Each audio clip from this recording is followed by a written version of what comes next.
அனைவருக்கும் வணக்கம். நாம் இன்றைக்கி என்ன பார்க்க போகிறோம் அப்படின்னா, டிஎன்எஸ்சிடி ஆப் வந்து நியூ அப்டேட் வெர்ஷன் வந்து விட்டிருக்காங்க.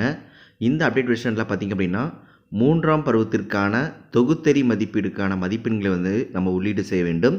அதை எவ்வாறு நம்ம மேற்கொள்ளலாம் அப்படிங்கிறத பற்றி தான் இந்த வீடியோவில் நம்ம பார்க்க போகிறோம். மறக்காமல் சேனலை சப்ஸ்கிரைப் பண்ணுங்கள், வீடியோ அனைவருக்கும் ஷேர் பண்ணுங்கள். ஃபஸ்ட்டு உங்களுக்கு ப்ளே ஸ்டோர் வந்து ஓப்பன் பண்ணிக்கிங்க. ஓப்பன் பண்ணிவிட்டு பார்த்திங்க அப்படின்னா நமக்கு வந்து கீழே சர்ச் பாரில் மேலே டச் பண்ணிட்டு டிஎன்எஸ்சிடி ஆப் வந்து அப்டேட்டில் இருக்கா அப்படிங்கிறத வந்து நீங்கள் செக் பண்ணிக்கிங்க. டிஎன்எஸ்சிடி ஸ்கூல்ஸ் டைப் பண்ணிவிட்டு உள்ளே போயிட்டீங்க அப்படின்னா உங்களுக்கு அப்டேட் கேட்டுச்சு அப்படின்னா அப்டேட் கொடுத்துருங்க. ஆல்ரெடி நான் அது அப்டேட் ஆனதுனால எனக்கு ஓப்பன் வந்திருக்கு.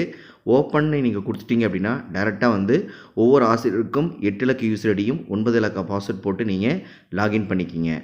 லாகின் ஆனதுக்கப்புறம் பார்த்தீங்க அப்படின்னா உங்களுக்கு நீங்கள் வந்து ஒரு டைம் வந்து மோருங்கிற ஆப்ஷனை பயன்படுத்தி அதை லாக் அவுட் பண்ணிடுங்க. லாக் அவுட் பண்ணிவிட்டு மறுபடியும் உங்களுக்கான 8 இலக்க யூசர் ஐடியும் 9 இலக்க பாஸ்வேர்ட் போட்டு நீங்கள் லாகின் பண்ணிக்கிங்க. லாகின் பண்ணோன்னா ஆட்டோமேட்டிக்காக நமக்கு ஒரு பேஜ் வந்து லோட் ஆகும். வெயிட் பண்ணுங்கள். ஃப்ரண்ட் பேஜ் வந்து நமக்கு இப்படி வந்திருக்கும். இதை வந்து இன்ட்டு மார்க் கொடுத்து க்ளோஸ் பண்ணிக்கிங்க. அதில் எண்ணும் எழுத்தும் அப்படிங்கிற காலத்தை வந்து நீங்கள் கிளிக் பண்ணிக்கிங்க.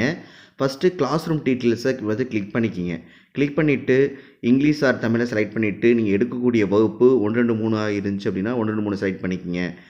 இல்லை அப்படின்னா 4, 5 வகுப்பை செலக்ட் பண்ணிவிட்டு அதில் maths, English, Tamil, science, social வந்து கிளிக் பண்ணிக்கிங்க. ஒருவேளை 1, 2, 3 வகுப்பு எடுக்கிற மாதிரி இருந்துச்சு அப்படின்னா நீங்கள் 4, 5 க்ளோஸ் பண்ணிவிட்டு அதில் மேக்ஸ், இங்கிலீஷ், தமிழை செலக்ட் பண்ணிக்கிங்க. சயின்ஸு, சோசியல் சயின்ஸு நீங்கள் கிளிக் பண்ண வேண்டாம். இது மாதிரி ஆப்ஷனை வந்து நீங்கள் பயன்படுத்தி கொள்ளலாம். இப்போ பார்த்திங்க அப்படின்னா 4, 5 வகுப்பை செலக்ட் பண்ணிவிட்டு அதில் மேக்ஸ், இங்கிலீஷ், தமிழ் செலக்ட் பண்ணிவிட்டு கூட சயின்ஸு, சோசியல் சயின்ஸு செலக்ட் பண்ணிவிட்டு சேவுங்கிற ஆப்ஷனை வந்து கொடுத்துறேன். கொடுத்தனா கிளாஸ் ரூம் டீட்டெயில்ஸ் அப்டேட் நமக்கு வந்துடுது. வந்ததுக்கப்புறம் பார்த்திங்கன்னா சப்மிட்டிவ் அப்படிங்கிற ஆப்ஷனை கிளிக் பண்ணிவிட்டு செலக்ட் டேம் 3 அப்படிங்கிறத செலக்ட் பண்ணிவிட்டு ஓகேங்கிற பட்டனை கொடுத்துருங்க. இப்போ உதாரணத்துக்கு பார்த்திங்கன்னா தமிழ் பரீட்சை, இங்கிலீஷ் பரீட்சை வந்து நமக்கு முடிஞ்சிருக்கு. இப்போ உதாரணத்துக்கு நான் வந்து 5th ஸ்டாண்டர்டுக்கான தமிழில் நான் போட போகிறேன். அதனால் 5th தமிழ் அப்படிங்கிறத வந்து நான் கிளிக் பண்ணிக்கிறேன். கிளிக் பண்ணோன்னா ஆட்டோமேட்டிக்காக மாணவருடைய நேம் லிஸ்ட் நமக்கு வந்து காட்டியிருக்கும். இதில் ரெக்கார்டட் அப்படின்னு வந்திருக்கும். இதை வந்து நம்ம கிளிக் பண்ணோம் அப்படின்னா முதல் மாணவருடைய பெயர் வந்து நமக்கு வந்திருக்கும். சரிங்களா? ஒருவேளை இந்த மாணவி ஏதாவது வரல அப்படின்னா இந்த இடத்துல ஸ்கிப்பு கொடுத்துருப்பாங்க. அதுக்கான ஆப்ஷனை வந்து கொடுத்துருப்பாங்க.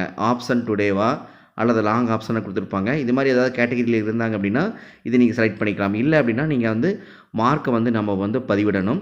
இப்போ உதாரணத்துக்கு அந்த மாணவியோட கொஸ்டின் பேப்பரை வந்து எடுத்துக்கணும். அதில் நம்ம திருத்தி வச்சுட்டு ஃபஸ்ட்டு பேஜில் எத்தனை மார்க் வாங்கியிருக்காங்க அப்படிங்கிறத வந்து இதில் ஒரு ஏரோ மார்க் கொடுத்துருப்பாங்க. அந்த ஏரோ மார்க்கில் வந்து எத்தனை மதிப்பெண்கள் பெற்றாங்களோ அந்த மதிப்பெண்களை வந்து நம்ம இந்த இடத்துல போட்டுக்கணும். ஒருவேளை 5 மதிப்பெண்கள் வாங்கியிருந்தாங்கன்னா 5 அப்படிங்கிற போட்டுட்டு ஓகேங்கிற பட்டனை வந்து கொடுத்துடணும். அதே மாதிரி செகண்ட் கொஸ்டினில் எத்தனை மார்க் வாங்கியிருக்காங்க அப்படிங்கிறத பார்க்கணும். அதில் 3 மதிப்பெண்கள் பெற்றிருந்தாங்கன்னா 3 அப்படிங்கிறத கிளிக் பண்ணிவிட்டு 3ங்கிற மதிப்பெண்களை போட்டுக்கணும். அதே மாதிரி தேர்டு கொஸ்டினுக்கு எவ்வளோ மதிப்பெண்கள் வாங்கியிருக்காங்க அப்படின்னு பார்க்கணும். அதுக்கு எத்தனை மதிப்பெண் வாங்கியிருந்தோ அந்த மதிப்பெண்களை வந்து நீங்கள் கிளிக் பண்ணி நீங்கள் ஆட் பண்ணிக்கணும். இது மாதிரி வந்து மொத்தம் வந்து 12 டாப்பிக்கில் வந்து உங்களுக்கு கொடுத்துருப்பாங்க. தமிழை பொறுத்தளவில் 5ஆம் வகுப்பில் அதில் 5 இதுக்குமே நீங்கள் வந்து போட்டுக்கொள்ள வேண்டும். இது மாதிரி வந்து மதிப்பெண்களை பதிவிட்டுருக்கலாம். சரிங்களா? இது மாதிரி அடுத்த மாணவருடைய நேம் லிஸ்ட்டு நமக்கு காட்டும். அந்த மாணவன் வந்திருந்தாங்க அப்படின்னா அதுக்கான மதிப்பெண்களை நீங்கள் வந்து உள்ளீடு செய்து கொள்ளலாம். இது மாதிரி எல்லாமே முடிச்சதுக்கப்புறம் பார்த்திங்க அப்படின்னா நீங்கள் ஃபைனல் சப்மிட் அப்படிங்கிறத வந்து நம்ம கிளிக் பண்ணிக்கணும். சரிங்களா? இது மாதிரி வந்து ஒவ்வொரு சப்ஜெக்டாக எல்லா மாணவர்களுக்கும் நம்ம வந்து போட்டு முடிக்க வேண்டும். கடைசியில் ஃபைனல் சப்மிட் அப்படிங்கிறத கொடுத்துட்டிங்க அப்படின்னா ஆட்டோமேட்டிக்காக உங்களுக்கு அசஸ்மெண்ட் சக்ஸஸ்ஃபுல்லி நமக்கு வந்துடும். சரிங்களா? ஏதாவது ஒரு மாணவர்கள் நம்ம விடுபட்டிருந்தாலும் மறுபடியும் நீங்கள் என்ன பண்ணலாம், ஆட் பண்ணிக்கலாம்.